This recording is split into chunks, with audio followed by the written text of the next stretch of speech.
The U.S. dollar. U.S. dollar. Use the dollar. Economists have been predicting the decline of the U.S. dollar for years. The dollar is about to become dethroned. Can the U.S. dollar remain the global reserve currency? Absolutely not. So there's a very, very strong motivation for a lot of countries to move away from the dollar. Though the dollar's value has been slipping recently, the coronavirus pandemic has proven it's as powerful as it's ever been. Nearly 90% of all global foreign exchange trading involves US dollars, and more than half of the world's reserve currency holdings are in US dollars. No other currency even comes close. When the pandemic hit, there was a rush for cash. Crises are by definition times of great volatility, great uncertainty, and there is a sense that the US is one of the safest places to be. This isn't the first crisis where people around the world have turned to the dollar. To understand how we got here, let's go back to New Hampshire in 1944. It was towards the end of World War II, and the US got together its allies to work on an international monetary system.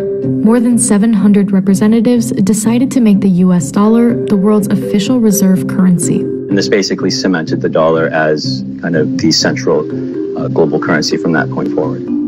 Other countries linked their currencies to the US dollar. Even after the official system broke down in the 70s, the dollar retained its influence. It's so widely used around the world today that even if the US economy suffers, the value of the dollar typically won't take a massive hit. And there's what's called network effects, that the value of the dollar as kind of a key global benchmark for the pricing of goods, the pricing of commodities, for lending, the more people that use it, the more useful it is. That's important for people in countries where the local currency is almost entirely dependent on a fragile economy.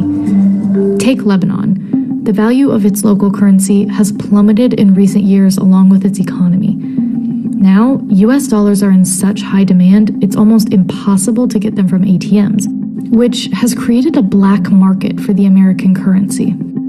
Today, more than 60% of all foreign central bank reserves and nearly 50% of the world's debt is in US dollars. For companies and investors, holding assets in dollars, such as treasury bonds, is seen as safe because the US is the world's biggest economy, and the US central bank is seen as a trustworthy institution. Just look at what happened during the 2008 financial crisis. The Fed lent out US dollars to other countries through one of the tools in its kit called swap lines.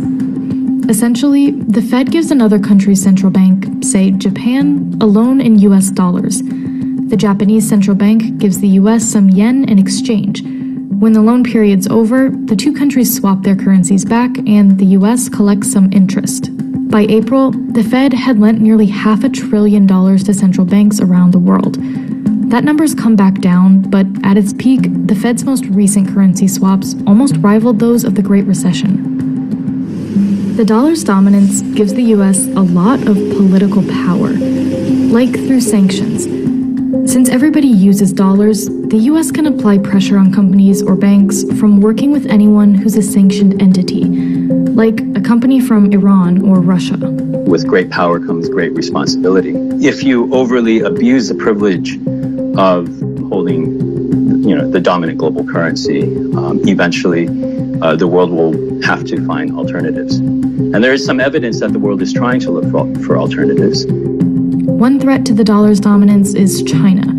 The country's share of the global economy has soared, and Beijing is keen to promote its own currency. The long arc of history says that the dollar's dominance won't last forever, and the speed at which the world eventually transitions away from that will in part be determined by how well the U.S. manages its responsibility as the holder and the printer of the world's dominant currency. As panic gripped global markets in March, the dollar spiked higher. It's since eased off, and investors have gotten more relaxed, and financial markets have stabilized. Maybe the next crisis will be different, but this year has shown that for now, the dollar remains a safe haven for the world.